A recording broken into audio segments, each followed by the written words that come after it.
Hi everyone, my name is Charlie and today I have my June TBR. It is the 2nd of June and if you have been anywhere on the internet then you will have seen that June is Pride Month. And this means that many people are adding LGBTQIA plus books to their TBRs this month. And me, being something of a commoner, decided that I would also do something similar. However, I have a few other books that I want to get read this month as well. So this is really an ambitious TBR. Sorry, I'm just slipping my shoes off, it's quite hot in here. It's an ambitious TBR. I haven't been reading a lot of books, but when I gave myself a TBR back in March, it did seem to work. I also wanted to finish writing the final Doris book this month, and I have until the 11th of June off work. So we'll see how things go. I have read 2 books on this TBR already, and they are Everything is Awful and You're a Terrible Person by Daniel Zomparelli. This is a collection of interconnected stories that make up an entire narrative, and it's confusing, it is surreal. I still am not sure who half of the characters were, whose perspective I was reading from. I will be thinking over this one and giving my full thoughts towards the end of the month. And the next one that I have already read is a poetry collection, and that is I Could Become That Woman by Sibyl Ruth. I acquired this poetry collection from the charity shop because a poet I know who also happens to be my friend's mother is blurbed on the back. This is one of those poetry collections I will have to reread. I rather liked some poems. I enjoyed the assonance, the sibilance, the way that words were used, the half rhyme, which is something that I always appreciate. I always appreciate thinking about the way that a poem is going to sound and how the poet has utilised sound in order to create this narrative almost through the poetry and to evoke emotion. Sibyl Ruth did that really well, but there were some poems that weren't for me as well in there. Another one that I need to think about. So let's talk about the books that we have here that are somewhat LGBTQIA plus themed. We will begin with The Fraternity of the Estranged by Brian Anderson, which is subtitled The Fight for Homosexual Rights in England 1891 to 1908. I believe that I saw this book doing the rounds last year. It's dealing with the criminalisation of homosexual acts in England and how 3 individuals confronted attitudes towards homosexuality in late Victorian England. It's non-fiction. I thought it'd be good to read.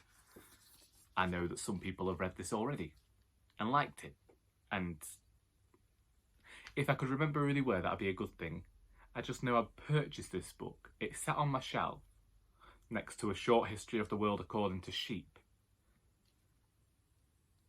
And I thought I'd give it a go. Next we have Detransition Baby by Torrey Peters. This book was sent to me by Charlie Brooke. In my second-hand book haul, I talked about the fact that how someone on the back has blurbed this book as being similar to Sex and the City. Therefore, when I first started reading this book, I read it with Sarah Jessica Parker's voice in my head, and I was interested to see whether that would continue. Otherwise, I don't know much about this story.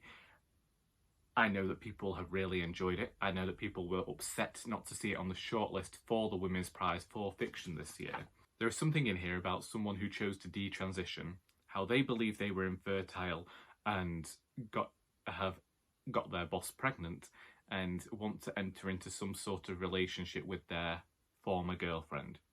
At least that's what I'm getting from the blurb.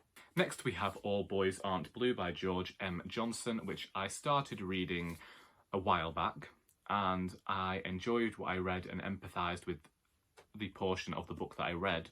I can't remember whether I fell into some sort of reading slump, but there was a part of me that recognised I wasn't going to be able to dedicate the thoughts and energy necessary to read this book, so it's back on my TBR. Similarly, How to Survive a Plague by David France is a book that I originally included on a TBR for Non-Fiction November in 2019, and the only thing putting me off this book is the length, but I do think that this is a necessary book to read and is something that I wanted to read in conjunction with The Prettiest Star, which is a book I read for the BookTube Prize last month. And if you didn't know, How to Survive a Plague is all about the AIDS crisis in the 1980s and is the story of how activists and scientists fought to find treatment and to create the treatment for that. Then we have Paul Takes the Form of a Mortal Girl by Andrea Lawlor.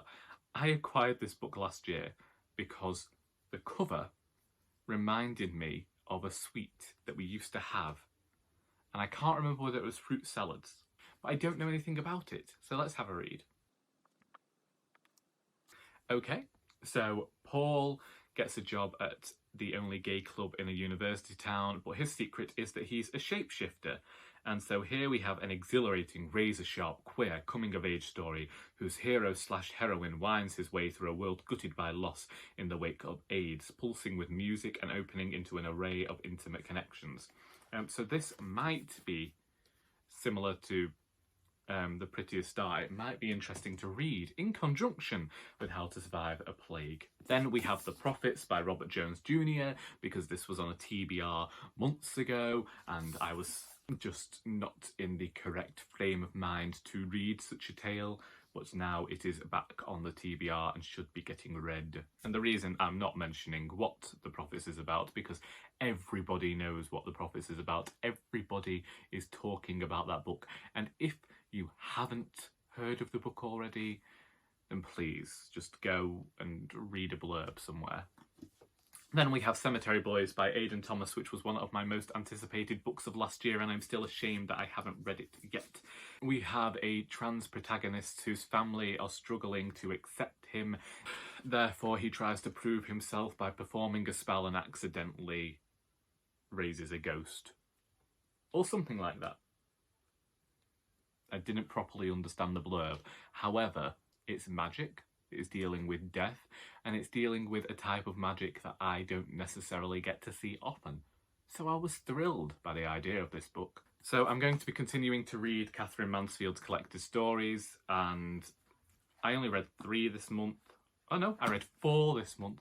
So I have 700 pages to get through. I'm just reading 1 a day here and there, and rather enjoying taking it slow with Mansfield and just eking out the experience.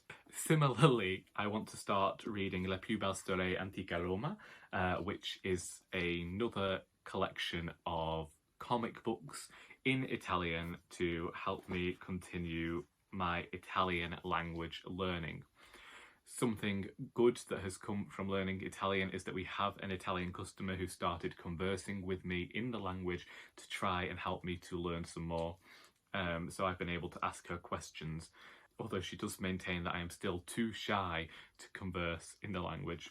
Then I want to read Brief Lives by Anita Brookner. I was lent this book by my friend Joy. We have a woman who has relinquished her singing career to marry a solicitor, and then it's going to follow her and a mate through the years. Then I finally want to get back into reading N.K. Jemisin with The Obelisk Gate. I enjoyed the 5th season when I read it months ago and planned to go straight into reading this one, and it didn't happen just because of the time. And I went back to work and found little time to read. And this is a series that when I start each book, I just want to fly through it. Then I want to read Every Day is Mother's Day by Hilary Mantel. I do believe this was the first book that Hilary Mantel ever had published. I'll just read the blurb off the back. Evelyn and Muriel Axon, mother and daughter, lead a haunted existence. Objects of horror to their neighbours, they evade or terrorise any social worker who crosses their path. Inside their house, they pursue a covert persecution of each other, shrinking from the unseen occupants of their spare room. But change is in the air. The slow-witted Muriel seems to be pregnant. How can this be, as she never seems to leave the house? And what will happen when her baby is born? So I can't remember what the sequel is called, but I know that's set 10 years later, and from the sounds of the bag, it's also dealing with themes that I previously saw in Beyond Black. Looking forward to it. Then we have another book that I was sent by Charlie, and that is Soul Tourists by Bernardine Evaristo. I should say, I moved on to the second stack of books. From Katherine Mansfield onwards, these were not part of an LGBTQIA reading list. These were just other books that I wanted to try and get to. So Soul Tourists is moving throughout time, non-linear, weird, experimental, dealing with love and all that fun stuff throughout the ages. I also planned on reading A Game of Hide and Seek by Elizabeth Taylor this month, which is the last one on my shelf to read before I get to buy a new one. Side note, did purchase at Mrs. Lippincotte's because it finally came back in stock on waterstones.com, and I'm waiting for it to arrive. Once again, we have a female character, Harriet, who falls in love with someone, but it seems to be unrequited, which is a regular theme throughout Elizabeth Taylor's works. This man's going to reappear in her life, and she has to deal with the fallout of that. And then we have The Vanishing Half by Britt Bennett.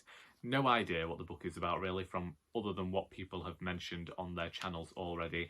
I believe there is some relation to Passing by Nella Larson, which I haven't read yet. As I have previously said, I did not like The Mothers when I read that a few years ago, but other people whose opinions I semi-trust have liked it, and I also have seen that it's gone through into the next round of the BookTube Prize, and even though I am on standby as a judge, I'm going to try and get this read, just in case. Then I have some books on the Borrow Box app from my library. So we have My Brilliant Friend by Elena Ferrante. I know that everyone and their great-grandmother has read this series by now, but I think it was Rebecca of Rebecca Eats Books who was talking about Ferrante in one of her vlogs, and as soon as I saw that it was available on the library app, I borrowed it, and I only have 12 days in which to read it, so that might be happening sooner rather than later.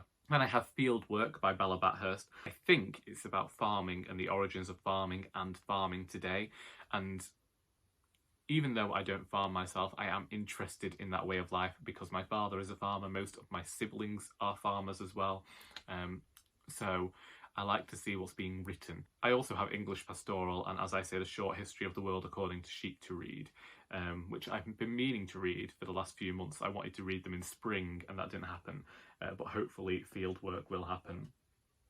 I've got Arlington Park by Rachel Cusk to try and get read because everybody is recommending Rachel Cusk at the moment. And then hopefully my reserve of Clara and the Sun by Kazuo Ishiguro will be coming in as well this month, and I will get to see what all the fuss is about.